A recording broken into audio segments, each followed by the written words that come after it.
小妹妹，很会跑吗？把我的东西还给我！以后不准再找大姐了。关你什么事哈？她都没有拒绝嘞。你有没有想过，她为什么不拒绝你啊？啊，你问的问题太多了。哎呦，大姐就是人太好了，才会被你欺负，而且在她心里面一定一直记得你是一个很了不起的男人。你现在做的事情只会让她失望而已啦。你懂什么啊？他偷我的钱呢，还背着我偷人呢。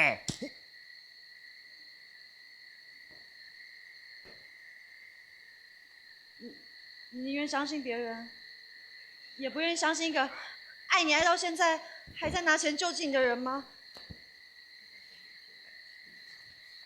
我告诉你，这是我跟他之间的事情，你管个屁呀！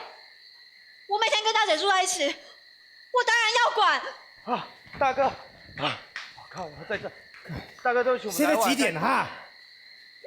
我就说左边啊。对，你用左手指。闭嘴啦！喂，唐医生，快把我抓起来了我在山顶公园这边。唐医生，你到底要不要把我东西还我？不是你的东西，我为什么要还你啊？这些钱是每天大姐辛辛苦苦赚的。闭嘴啦！谁准你动手的？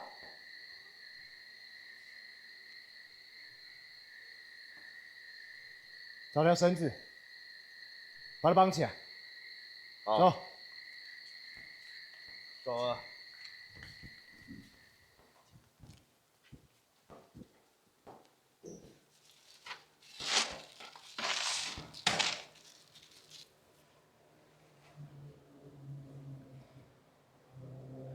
喂，安心美，你现在？唐医生，快来救我！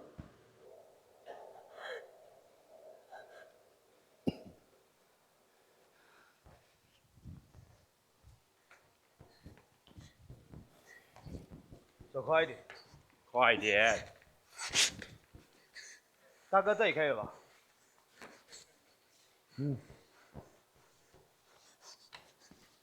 大哥，我们真的要弃尸吗？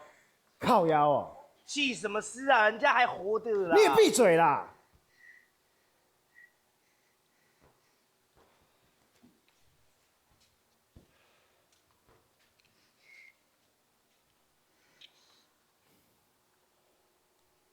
小妹妹，下一次不要多管闲事，知不知道？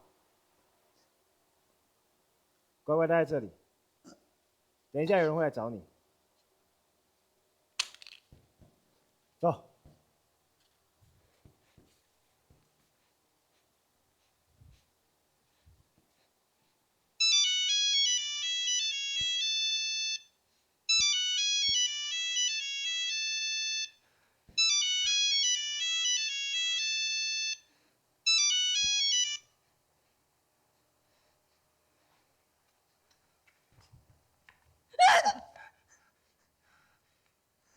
是我，是我，是我，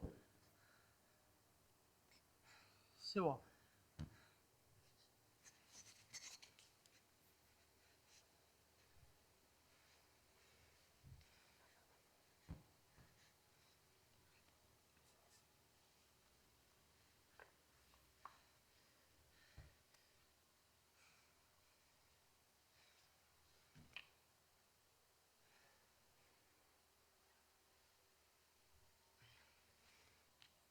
没事了，我们回家吧。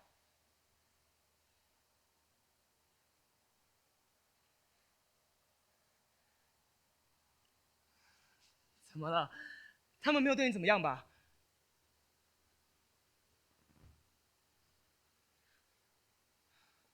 我没事，我没事，我没事，我没事，我没事，我没事，我没事，我没事，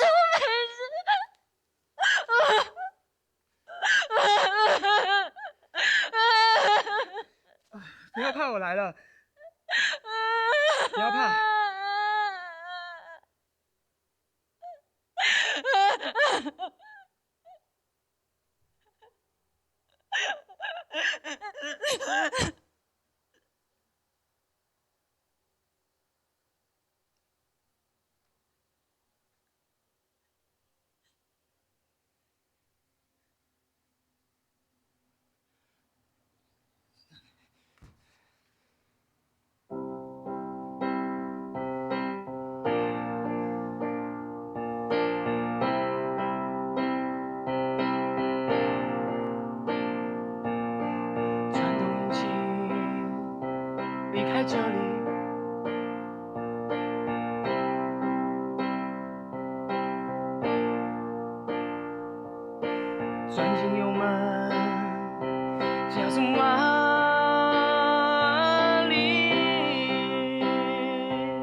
己。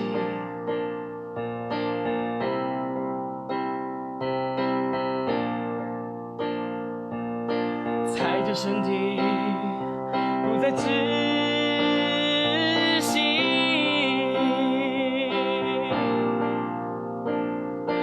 别让我在夜里看见我自己，我害怕睡去后第二天还会醒。别让我在夜里看见我自己，我多希望醒来在别人的身体，逃离自己，离开自己。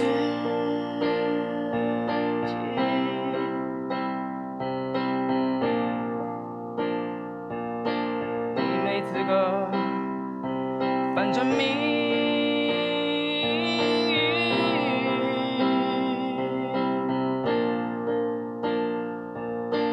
你会重演旧的悲剧。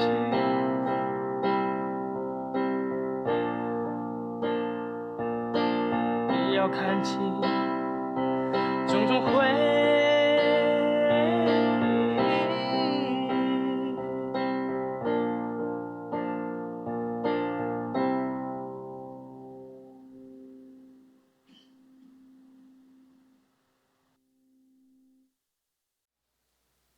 怎么了？他们没有对你怎么样吧？我没事，我没事，我没事，我没事。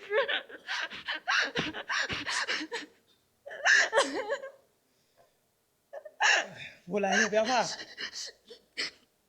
我来了。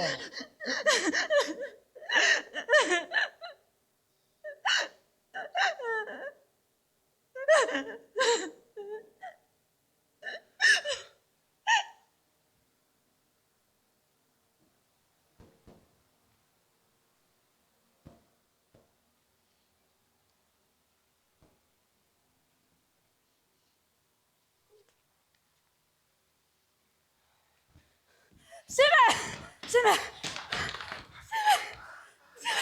你没事吧？你没事吧？我没事。大姐，你抱太紧了。没事就好，没事就好。可是大姐的钱还是被抢走了。哎呦，钱算什么？不准再做这种事了，知道吗？阿姨担心死了。我知道了。大姐，你真的抱太紧了啦！新美，你有哪里受伤吗？还好吗？谢谢你，红葱头。不用谢啊。那我可以得到英雄救美的一吻吗？好啊，这是应该的。来啊！啊，不要啦，多尴尬啊！啊，来嘛！不要啦，我才不愿趁人之危呢，对不对？算你识相。好了好了，我们回家。我煮一碗面线给新美压压惊。来，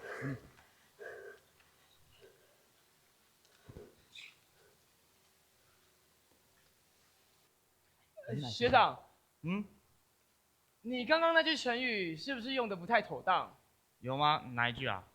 趁人之危。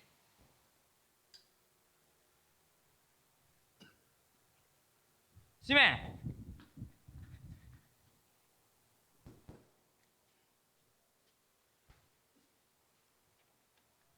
看着新美无助的坐在地上，就跟你那个时候一样。我不会懂那个时候的你有多希望有人能够出现帮忙，我也不会懂安心美在那通电话之后，等待着我是否会出现的恐慌与折磨。还好这一次，我赶上了。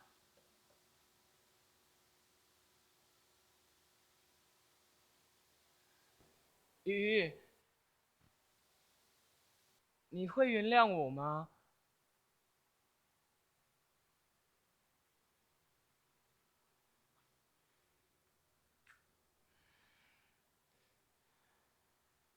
那个吻，你会原谅我吗？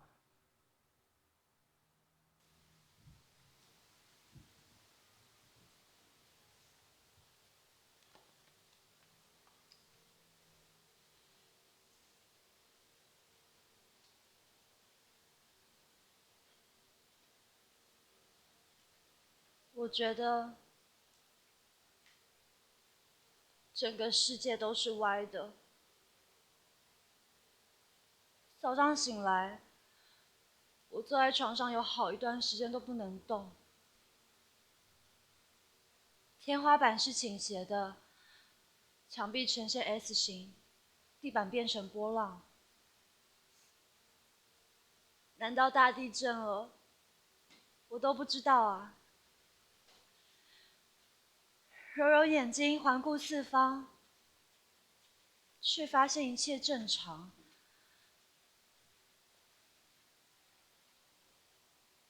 走进厨房，阿姨爽朗地向我问候。大姐给了我一个精神百倍的微笑。我走到流理台前，准备开始工作的时候，水龙头流出来的水竟然也是歪的。我怎么样都对不准手上的青菜。那个唐玉生走进厨房的时候，我还因为太尴尬了不敢看他，不小心整个喷得我身上都是水。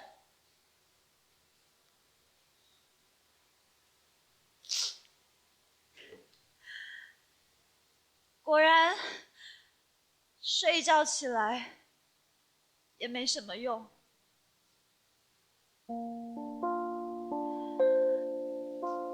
唐玉生吻了我，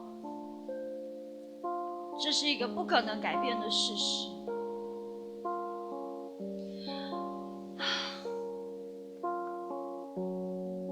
该死的唐玉生，整个世界扭曲，都是因为他。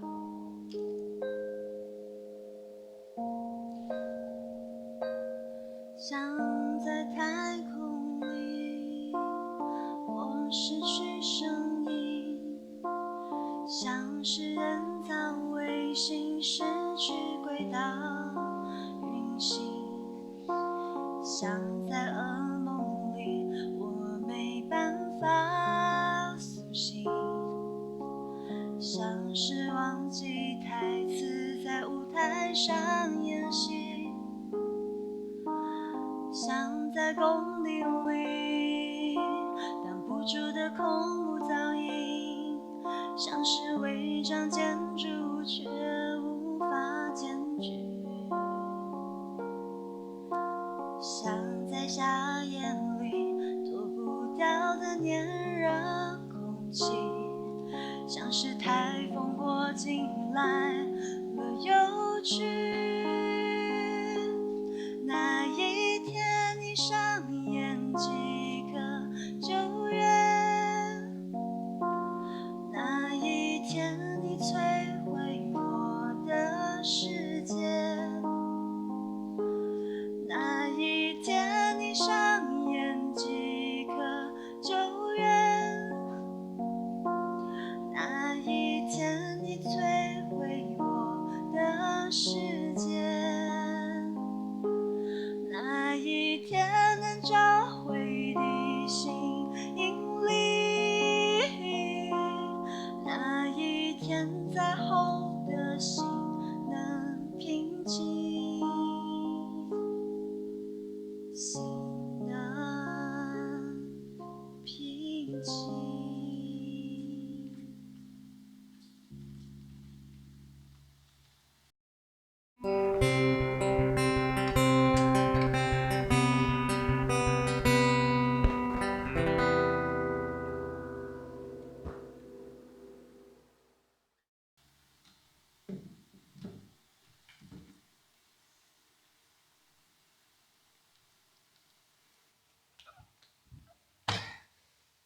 安大小姐，你明天开始以后可以不要再这样了吗？我怎么样？你还装傻？我拿点菜单给你的时候，你有必要应该的谢谢您，这样吗？以礼相待，有什么不对吗？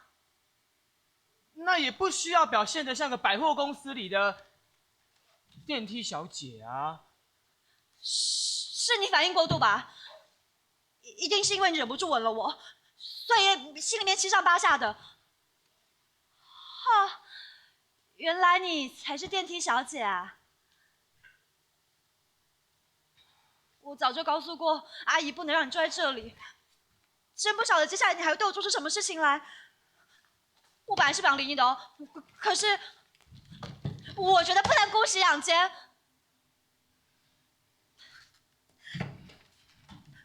你到底在逃避什么啊？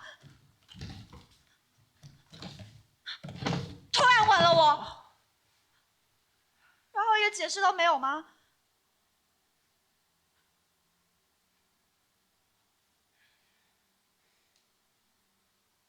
那是一个意外，你懂吧？而且是你先抱我的。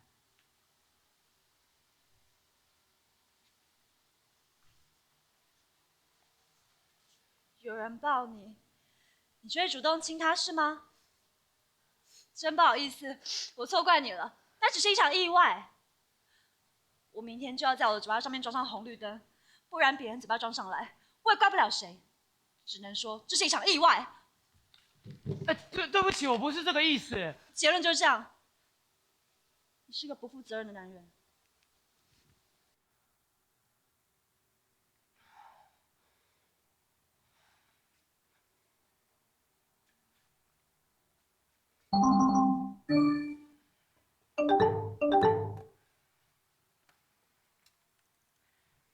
唐医生，新美还好吗？有没有什么后遗症？需不需要买一些什么补品啊？还可以跟我吵架。安心美她好得很，她十分有精神。唐医生，我问你一个问题啊，请问你是不是喜欢新美啊？我跟你说，就算新美拒绝我了，但我可不是那么容易就放弃的人啊。我知道，我对安心美一点兴趣都没有。那就好。但是你真的保证吗？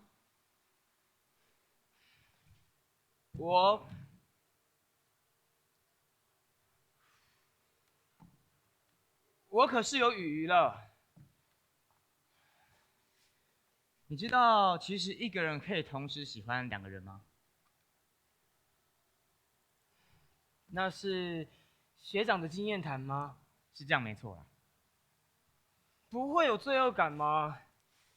一开始会有，可是后来你反而觉得这是一种更大爱的表现，它会让你只从灌溉一亩田的小溪，成为灌溉更多农田的大河。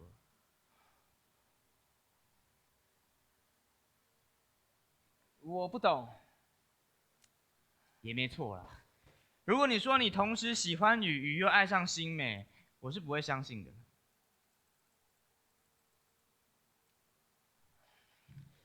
看来我只能永远当一条小溪。我的意思是，如果你说出这种话，那一定是借口。等时间久了，你就会发现你对雨鱼付出的爱再多也得不到回应，因为你根本就不知道它在哪里。最后啊，你嘴巴上挂着爱着雨鱼，但心里却偷渡对新美的感情，未免太卑鄙了吧？如果是这样子的话，我是不会放过你的。我不会想要做那样的人。好，那就好。那你有想办法再去看一下雨鱼吗？你忘了，雨鱼的爸妈是不会欢迎我的。当然，这跟想不想去看他是另外一回事啊。可是我现在也没有他们的联络方式了。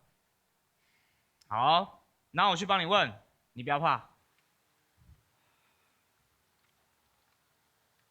红葱头叫我不要怕，但其实我很怕，很怕像他讲的一样，有一天，我一直深爱并且确信我会一直爱着的鱼，会像这老旧的墙壁一样，渐渐斑驳。剩下的说穿了只是思念而已。难道只有现在进行式才叫爱吗？可是，是我让鱼变成这样的啊。接下来的几天，我跟安心美都处在一种很尴尬的状态里。不过有一件很令人开心的事情，就是9层高真的让餐厅的生意越来越好了，预测成功了，还上了报纸的美食推荐哦。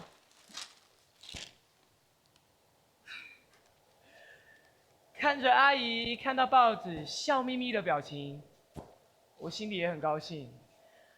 没想到有一天，这个能力真的可以帮助到别人。每次这么想的时候，我就会想起鱼，又想到安心美。我很明确的知道，我并不是喜欢上她了。可是我也得承认，有一些微妙的变化在我们之间。这种感觉就像是品尝了一样从来没有吃过的味道，却觉得熟悉又陌生。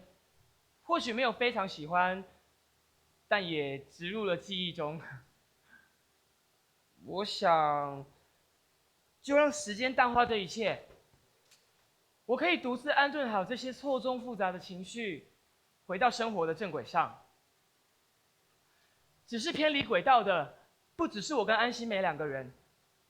难得开口的大姐，私下找了阿姨，提出说要离开9层之家。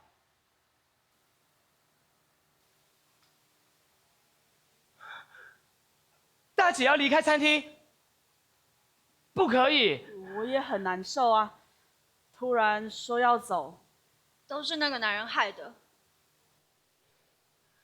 阿姨，你就不能再劝劝大姐吗？阿姨已经劝过了，大姐她执意要走。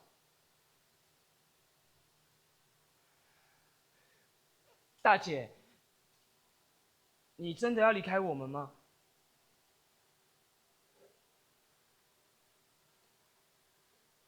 可是我们都还没有好好认识，我们也都还没有好好聊过天呢。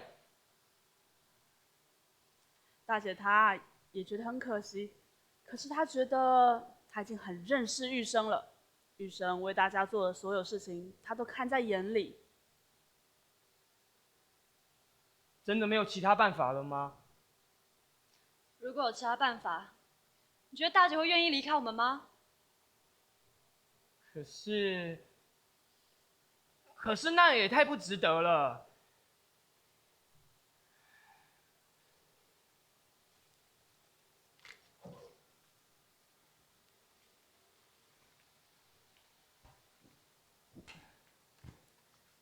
有什么事情就回来找阿姨，知道吗？玉生，送大姐去车站。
早上好，早上好，请问这里就是9层之家吗？是，请问您是？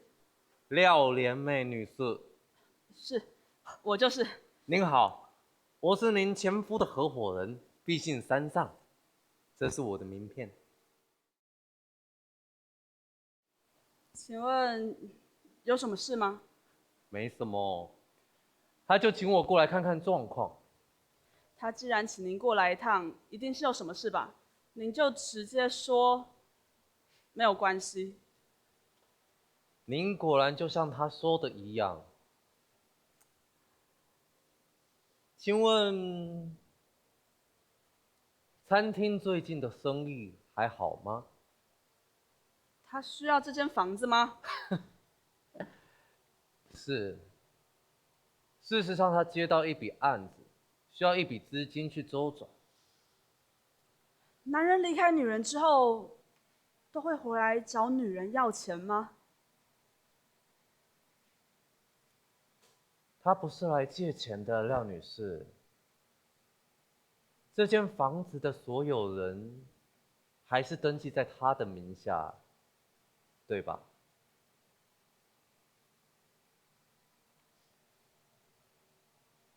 我知道了。您不用担心，他这次要我过来，就只是确认您是否仍然很需要这间房子。他说过，如果您仍然很需要的话，他绝对不会动这间房子的主意，就继续留给您。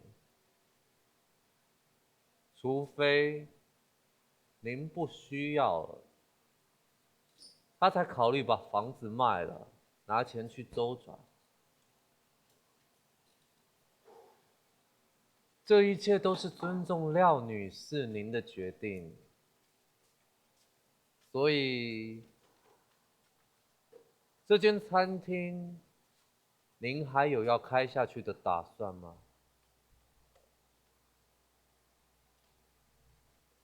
谢谢你，这样我知道了。请让我想一想。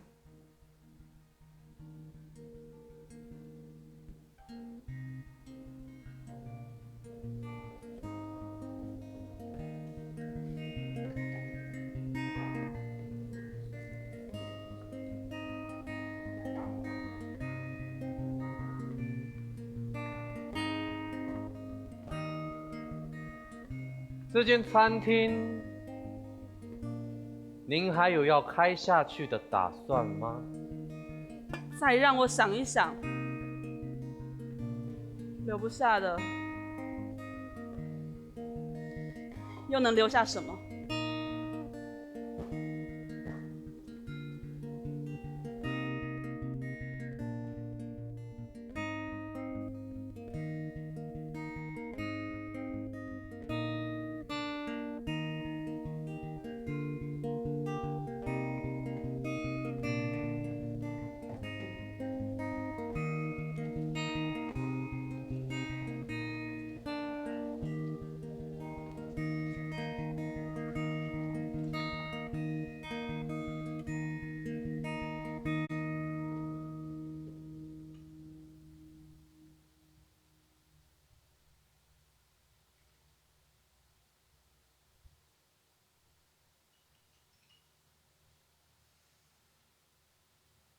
想办法。我在想啊，可是有什么办法呢？我们一定要想想办法，不能让九城之家就这样收了。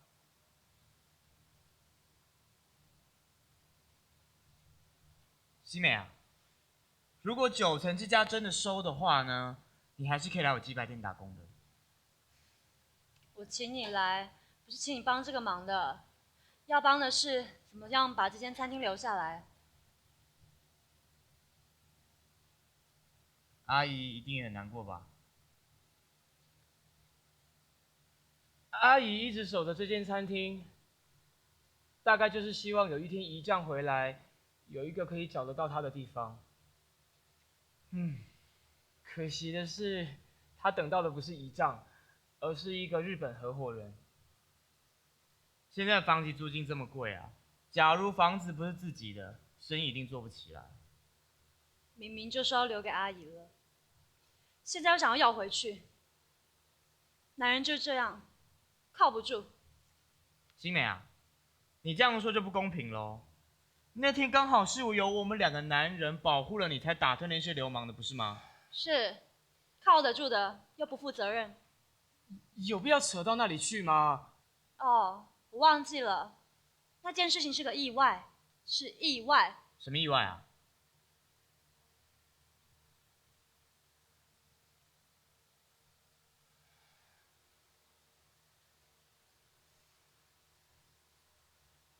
你们2个，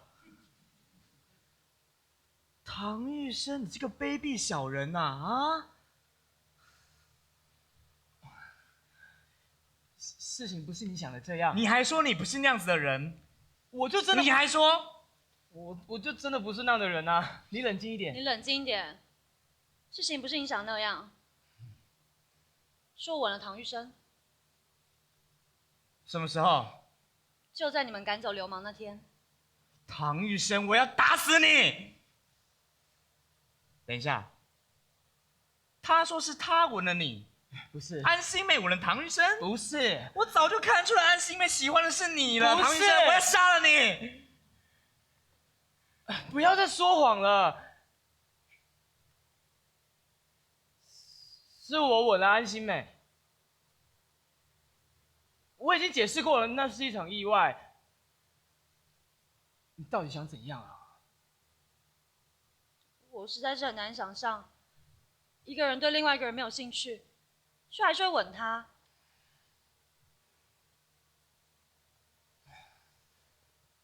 男生是可以的。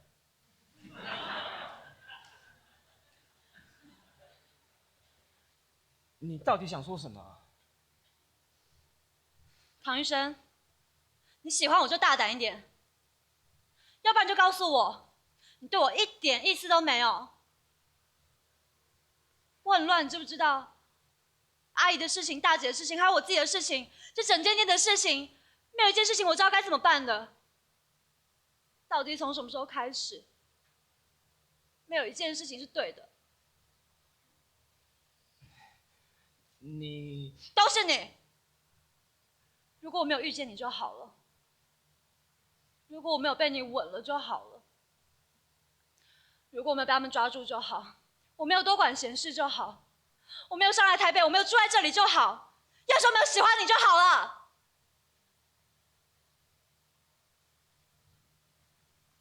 学长，我先走了。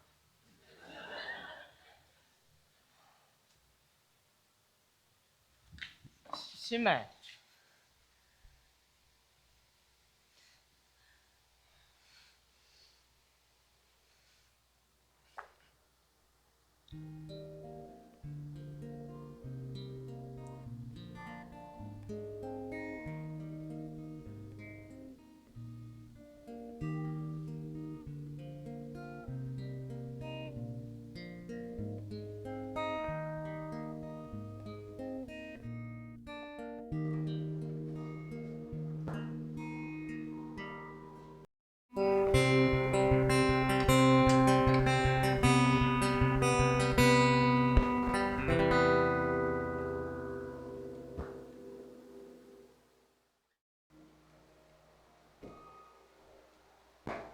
我看到远方，爱情的模样。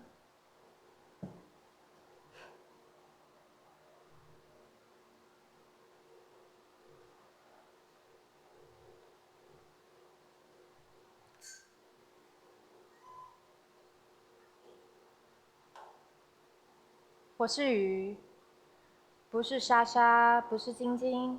就叫鱼。唐玉生是我的男朋友。他说我就像鱼一样的优雅，闹别扭的时候，顶多就是用一种撒娇的姿态以退为进。我很喜欢吃美食，尤其是跟唐玉生这种连意大利面跟油面都分不清楚的人一起吃。懂得食物的美味，才真正懂得爱情的滋味。这就是我的人生哲学。我小的时候很挑食，这个不吃，那个不吃。在学校吃饭的时候，有个男生问我：“这些你都不吃吗？”那我可以帮你吃完它吗？我说好，他就把我不吃的东西全部都吃完了。他说他们家是养猪的，每次看着自己养大的猪只被送去屠宰场，他心里都很难过。有一次，他去帮忙接生小猪，看着一只只刚出生的小猪仔，他突然哭了出来。他问他的爸爸，他们是为了什么来到这世界上的呢？为什么明明知道自己会被送去屠宰场，却还是有小猪愿意来到这世界上呢？结果得到的答案超令人不敢置信的。他的爸爸竟然回答说，这些猪就是因为知道自己会被送去屠宰场，所以才来到这世界上的。他看着把每一只猪都当作自己亲人一样养大的爸爸，实在是不能相信这件事情。后来，我成为了一个美食主义者，在品尝美味的同时，也会想起这件事，也常常在想，他们是为了什么来到这世界的呢？我为什么成为了现在的我？一定也是有目的的。每一个不想遇见的人，每一件不愿意发生的事，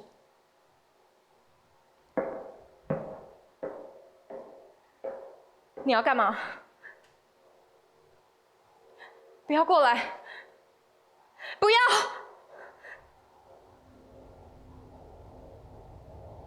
求求你！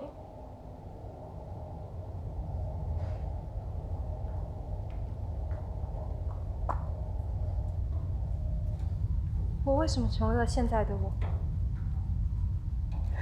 告诉我！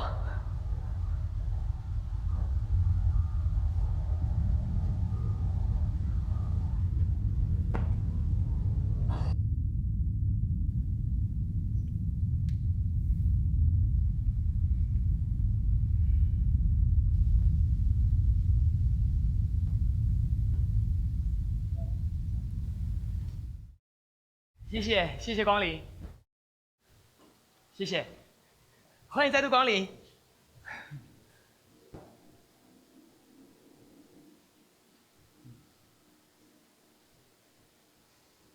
可以了。阿姨，你出去一下，有人找你。有人找我？谁啊？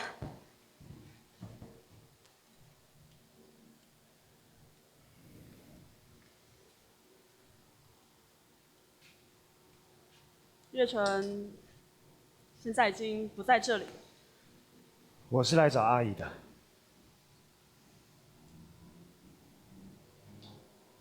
前几天这小子突然跑来找我，说什么叫我原谅月纯，叫我放过他，还说我不放过他，他就一直跪在我前面不起来，就算我找人来打他也是一样。我就问他，你们到底认识多久了？你们不是只是在同一间餐厅工作的人吗？我真的不懂哎。你们不是亲戚，也不是情人，真的有必要做到这个样子吗？我认识我妈30几年，我都会怀疑，我会不会为她做这些呢？你到底想要说什么？阿姨知道我妈跟月纯之间的事吗？月纯跟我提过，我妈前几天走了，急性的心肌梗塞。我赶回去处理她的后事的时候，我才听到以前的街坊邻居跟我说，我妈以前都是在骗我。你误会他太久了。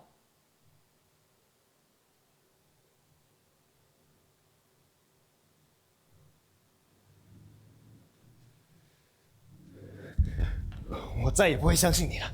你再说这么多，再解释这么多有什么用？难道你要我相信所有人都在骗我吗？不是你，不是你，那会是谁？一定是你，是你偷了我的钱，是你害我变成现在这个样子的。我要离婚，签下去。你以前做过的事情，我就再也不追究。我们之间已经没有任何关系了。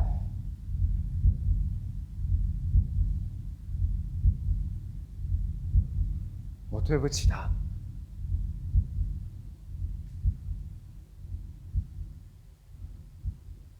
这句话，你应该要对他说。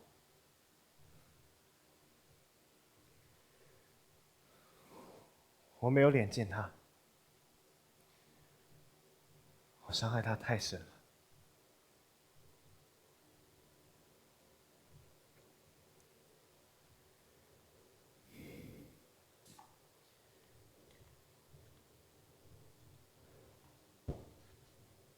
我第一次上来台北的时候，就觉得月纯跟以前不一样了。虽然变得比较沉默，但总觉得他变得比以前更坚强。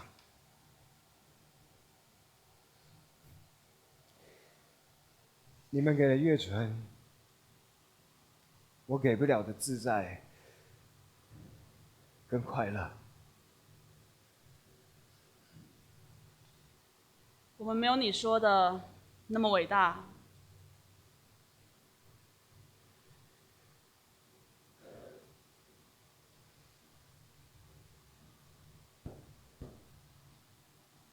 请把月纯找回来吧。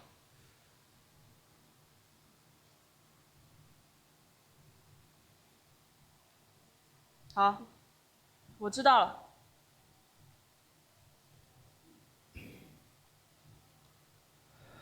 我还要赶着回去处理我妈的后事，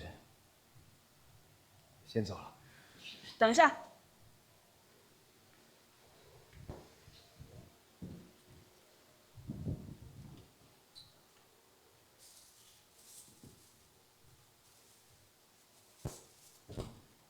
来，这个拿去。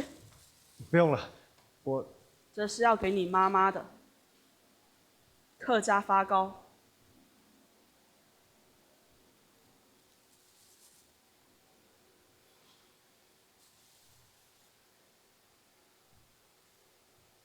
谢谢。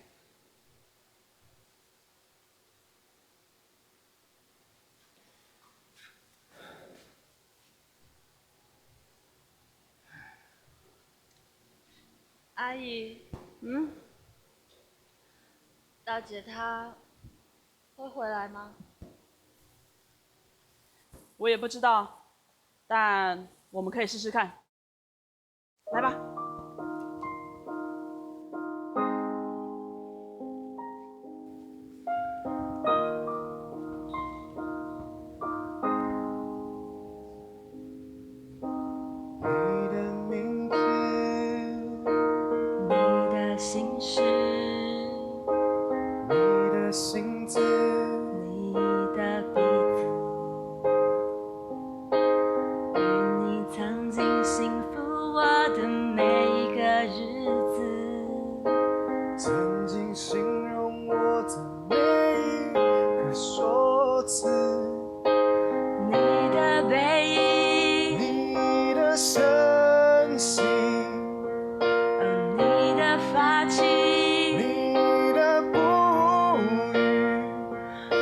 生活下去而做的努力，全是你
的心事，你的心字，你的鼻子，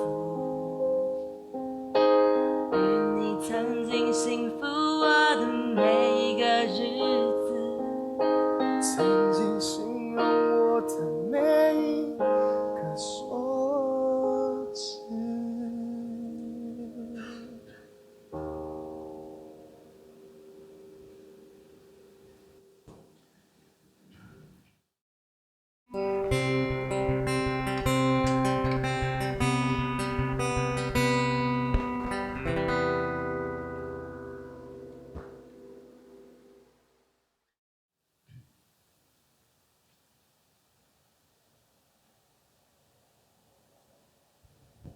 玉生、新梅，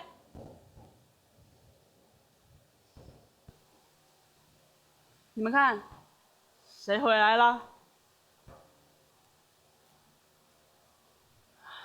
大姐，你回来了。大姐，对不起，你不要再离开我们了，好不好？谢谢你们。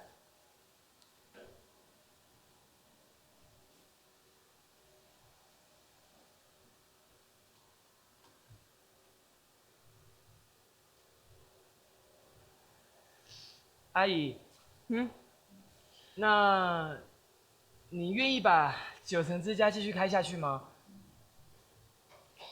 阿姨也很舍不得啊。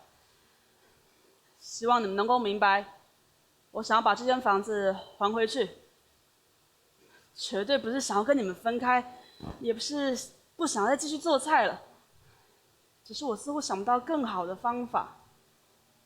我在想，会不会是因为我太自私了，所以老天爷才给了我这个暗示？我好喜欢你们，喜欢到想要天天做菜给你们吃，可是我也会害怕把你们关在一个没有未来的餐厅里面，到底对你们是好还是坏？我们才不管是好还是坏，我们就是想要留在这里。大姐、新美，你们说对吧？对，你们愿意继续照顾我这老人家，我是很开心啦。是阿姨愿意收留我们，我们才高兴。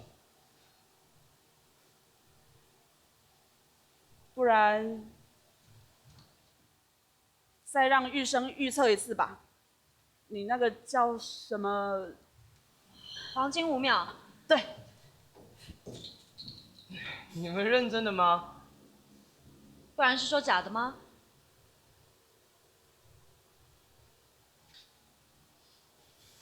好，那我就为大家来预测一下。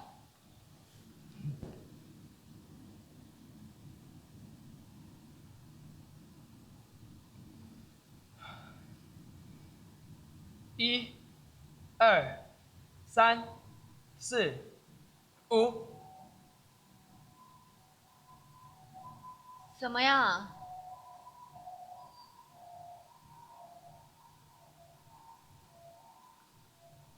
我再试一次。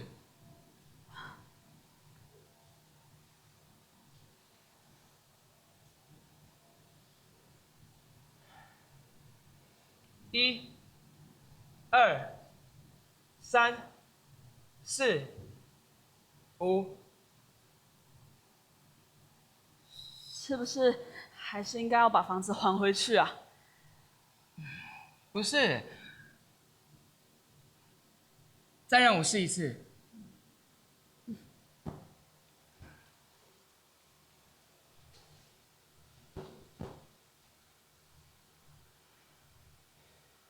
1、2、3、4、5。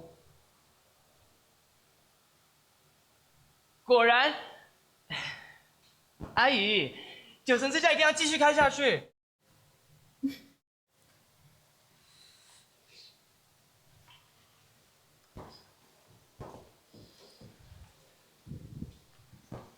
唐医生，搞什么鬼啊？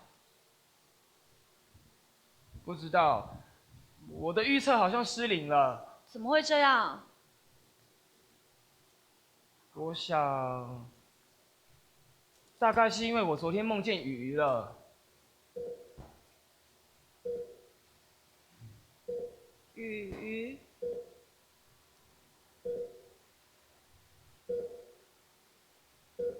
我女朋友雨。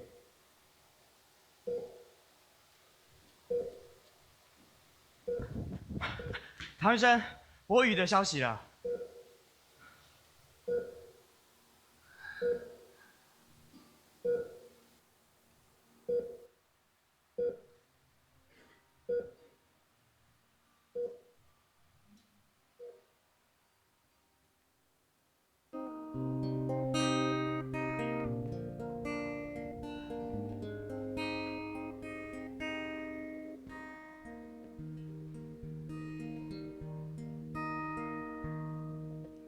这里可以说了。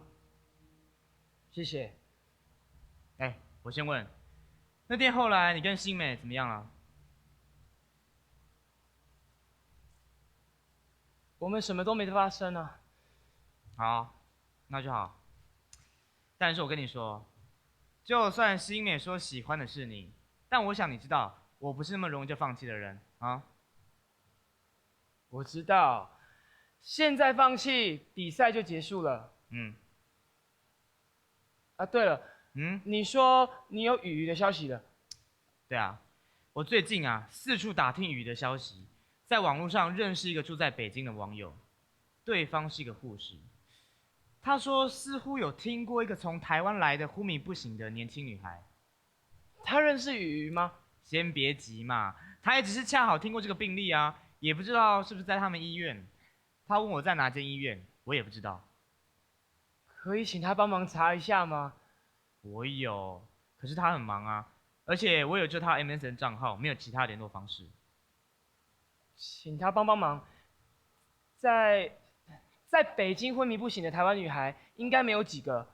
你以为北京跟台北一样大？怎么知道雨的爸爸妈妈是把他送到北京的哪一区啊？而且说不定更不在医院啊，是找一些秘医之类的啊。总之，就请他帮一下忙，只要有听过，就一定会有机会的。好，我会请他帮忙，但你不要一直抱那么大的期待嘛，啊？也是，就算我找到雨又怎么样？他爸妈是不会欢迎我的。我跟你说，不然你就直接到雨的病房门口啊！我想雨的爸爸妈妈不会这么铁石心肠的，好不好？谢谢。别客气，我说过交给我的。真的很谢谢。你也要跟我一样啊。现在放弃，比赛就结束。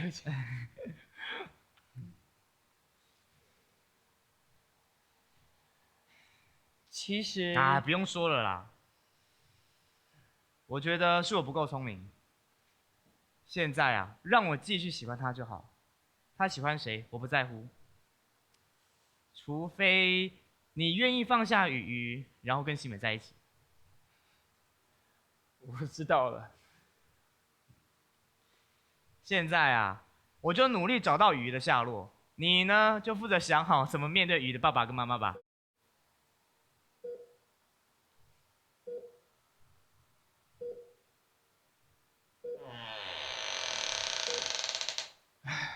你哪来家？伯父，鱼他还好吗？还可以的。你是在要冲啥？走啦！伯父，请等一下嘛。玉生一直很关心雨，很想要见到他。我相信你应该看得出来，他是除了你们两个之外最关心他近况的人啊。雨会当有什么近况啊？对不起，你到底是要冲啥话啦？我只是希望可以见雨一面。对不起，你别搁讲对不起啊！我跟你讲，所有代志拢袂负啊。伯父，或许玉生没有好好照顾好雨，但他一直很内疚啊。不然我们两个不会亲自走这一趟，请你不要再怪他了，好不好啊？做人是大人的人，不怪他要怪谁？怪我自己吗？雨是伫恁的身躯边出代志哦。坦白讲，我也知道这是一个意外。我会当安怎啊？你现在面对的是我哦，你若面对雨的妈妈吼，我唔知伊有什么反应啦。上无，伊会帮你耍。我知道了，对不起，打扰了。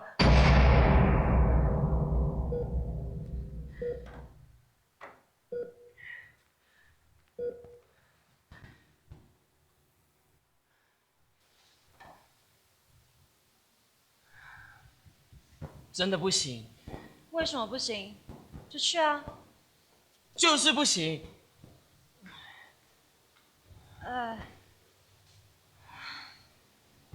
唐医生，你勇敢一点好不好？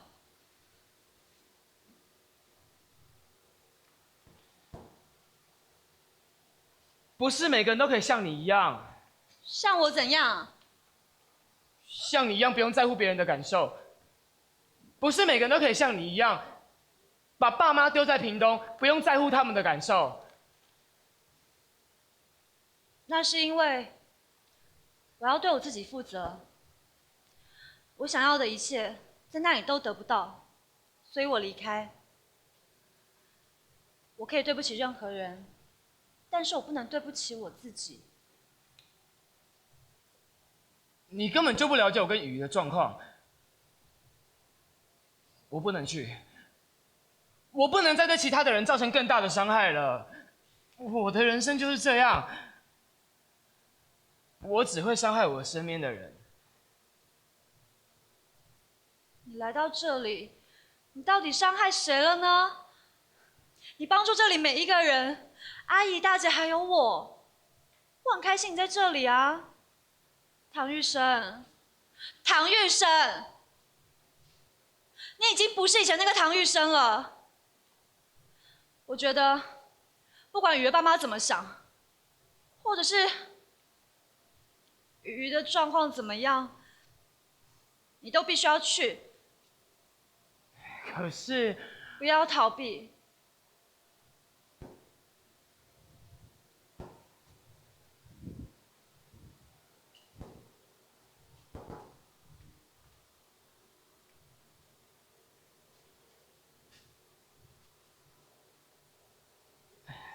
阿姨、大姐，你们也觉得我应该去吗？阿姨是老一辈的人，还是会觉得应该要顾虑到对方父母的感受。阿姨，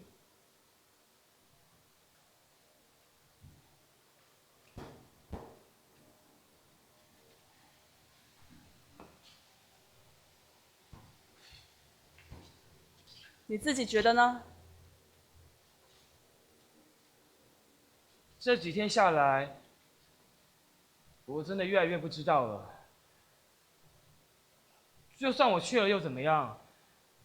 就算我真的去了，就可以放弃一些什么坚持，或认清什么事实吗？你想见到雨鱼吗？想，好想。阿姨虽然没有办法招待什么员工旅游，可是如果你想要休几天假，放松一下的话，随时都可以。餐厅有我们在。谢谢阿姨，我真的不知道怎么谢谢你。那就把我今天煮的姜丝大肠全部吃光光，怎么样？那当然没问题啊。就只会吃。不好意思，因为一直没有等到廖女士您的回复，我明天就要回日本了，所以想说过来拜访一下。这间房子是登记在他的名下，是他的，没有错。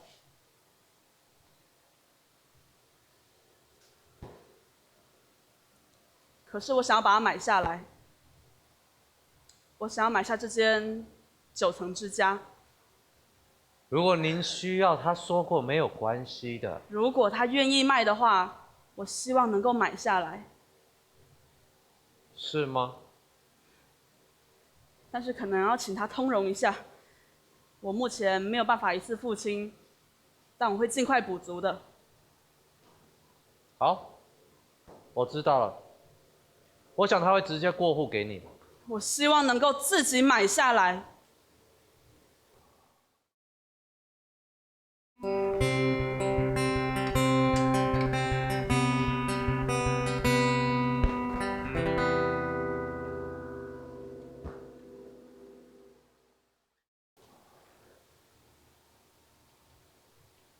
请您务必转达给他。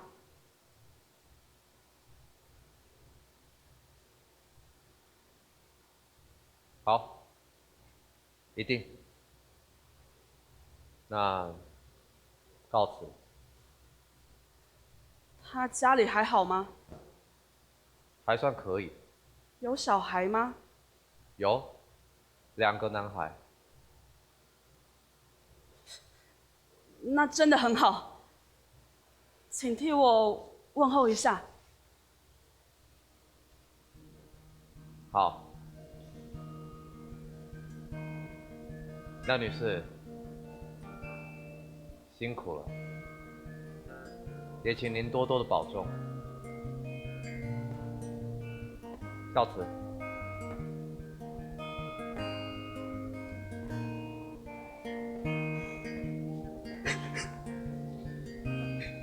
哎呦！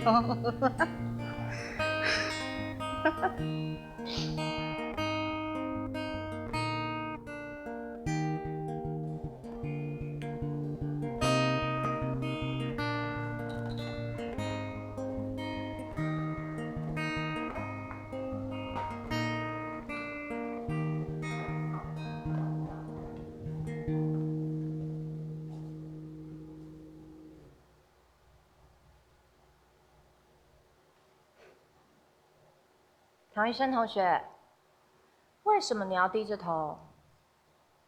这么久没有见到我，你就不想再多看看我吗？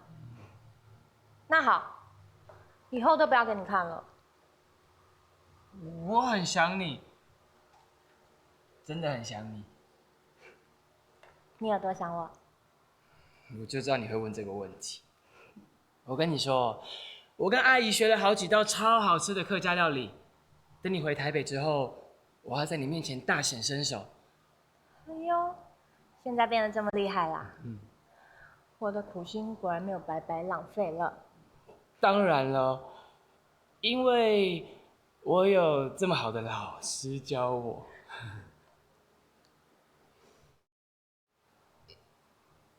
对了，那个红葱头，就是跟你在一起过的那个学长，他快要帮我找到你在哪里了。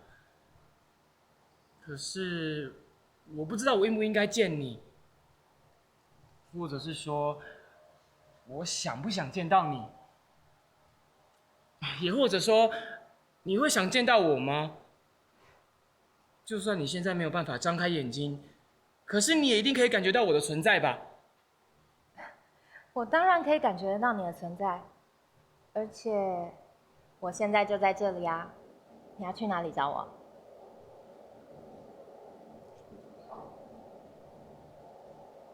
可是这只是梦，雨，我说的是我想要见到的是真正的你。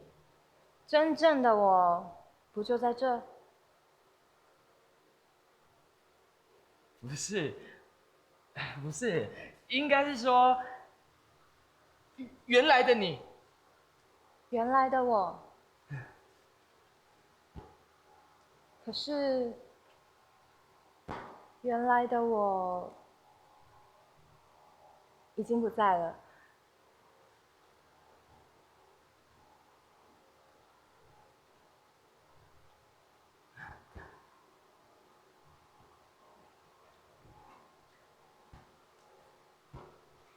对不起。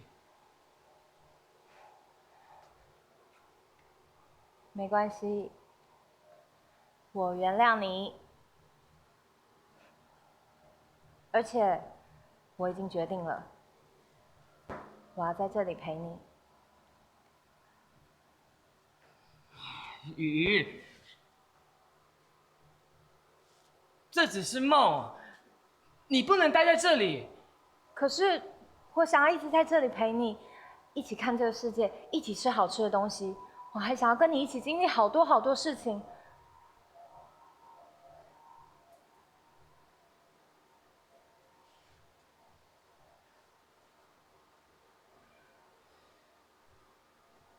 对不起，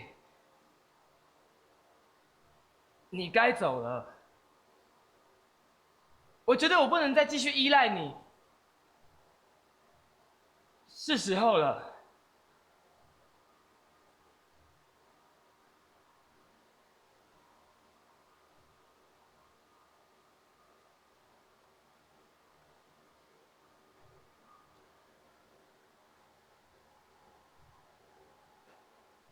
太好了。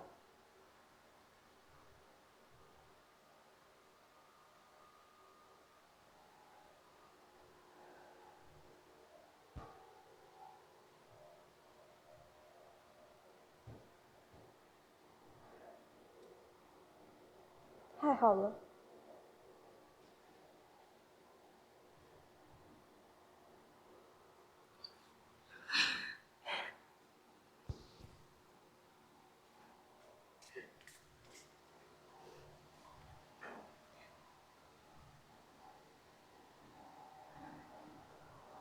我在这里自己经历了很多事情哦，还有黑道。这么厉害，那你要继续加油，将来慢慢说给我听。一定。请你帮我继续看着这个世界，继续吃好吃的东西。一定。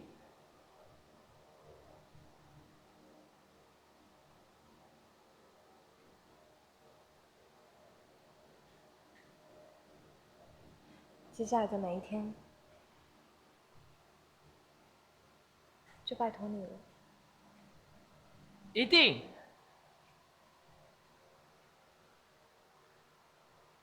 生命中有一些事情，就是没有办法在希望的时候如愿以偿，但是不代表它不会发生，以后还是有机会的。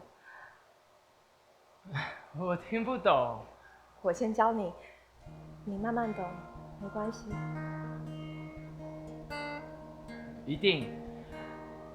有一天，我会懂的。奇迹没有出现，见不到你最后一面，不懂事的我，该如何终止思念？奇迹没有不见，见到你我熟悉的脸，不愿放弃的我，爱着你直到永远。我们有过的纪念，是不退流行的经典。我们走过的点点，是不舍丢的一双鞋。用一天造一座花园，擦不掉的每一天。念干一个乐园，说不完的明天。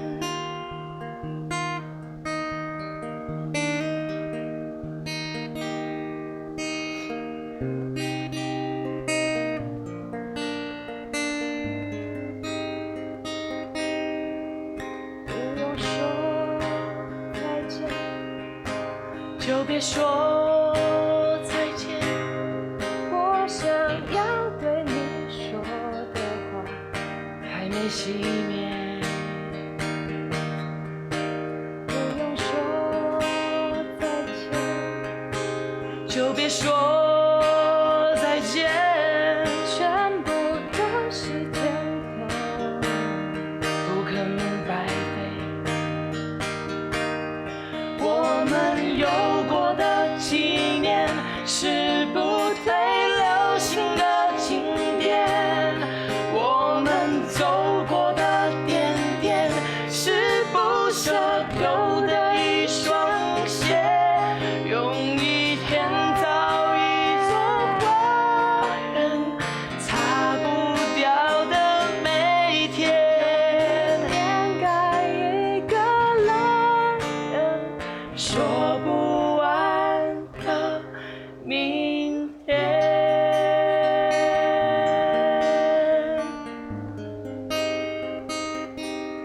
啦啦啦啦啦啦。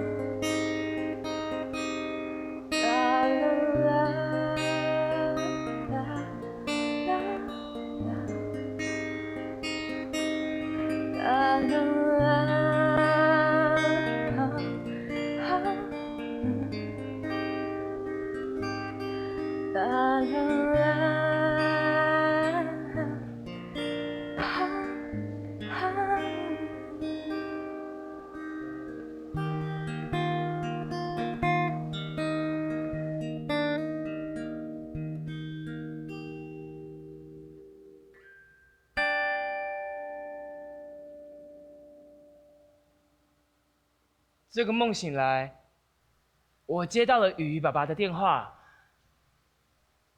那个红葱头根本就被骗了，什么 MSN 上的北京网友。雨鱼其实一直住在台南的一间医院里，几个星期前就过世了。算一算，大概就是预测失灵的时候。听到这个消息的当下，我反而没有痛不欲生的激动，好像早就预测到了，心里一直有一个答案，只是我不愿意承认。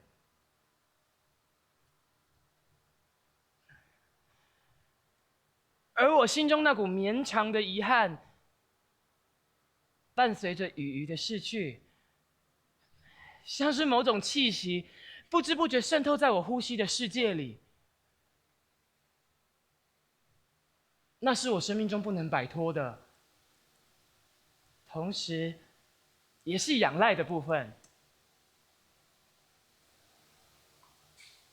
唐医生说，鱼去世了，他的特异功能也没有了。不过还好，当初他骗了大家，不然说不定阿姨真的就把九层之家收了，现在这间餐厅也就没有了。最近在大家努力之下，生意越来越好了，好到对面也开启一间客家餐厅来跟我们抢生意。有一件事情，我一直想不太明白，是因为雨鱼担心唐玉生照顾不了他自己，才给他这个特殊能力的。那么现在唐玉生的特殊能力不见了，单纯是因为雨鱼他过世了，还是因为他觉得唐玉生可以照顾自己，不需要依靠别人了呢？还是因为我跟唐玉生之间的事情呢？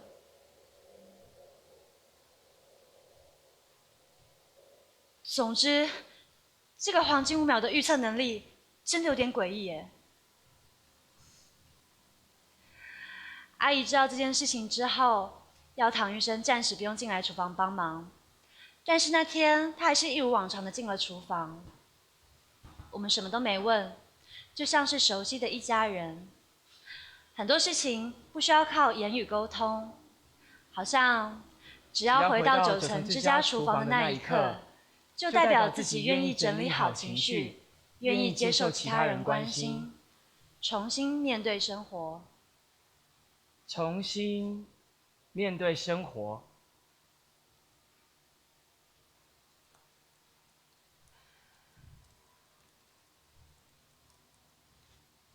不冷啊？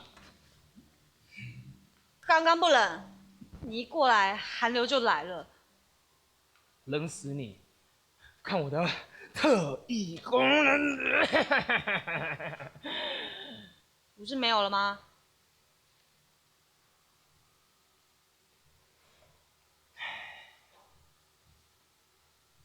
大概是因为我已经不需要了吧？根本从头到尾都没有吧？怎么可能？我才不相信有人有什么黄金5秒的特异功能嘞！你哦，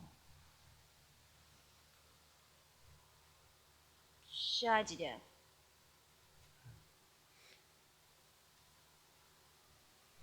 ？11点59分。等一下，1、2、3、4、5。Happy New Year！ 新年快乐！好快哦，1年过去了，好像你昨天才刚来到九层之家哎。对了，你不是说你一毕业就会离开这里？对啊。那你要去哪里？干什么事啊？好奇嘛。我想要去考厨师，但是在那之前有好多事情要学哦。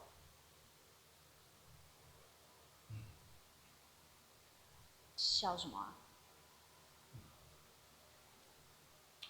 对了，鱼的爸爸怎么了？他打电话给我，要我陪他和鱼的妈妈去送鱼最后一程。你答应了？我在电话里马上答应了，可是我现在又觉得我是不是不应该去？我怕去了我会太难过，然后影响到他们。那要不要陪我一起去？我可能会好一点。可是这样鱼会高兴吗？会的。一起去吗？一起，我们以后都一起，好吗？我们？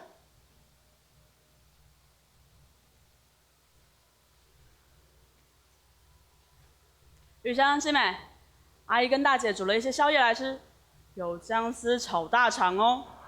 好，阿姨，我们进来了。我们进来喽。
告诉我你现在在想什么？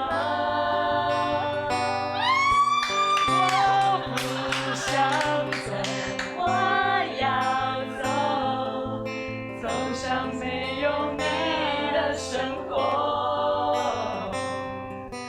我要走，我不想走，离开这个门口。生命中有些事情我无法了解，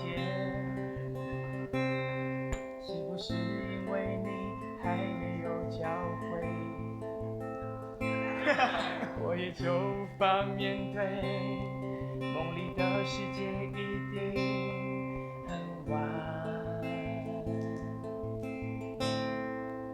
你有大大的厨房，还有我做陪，我怎么舍得不让你继续睡？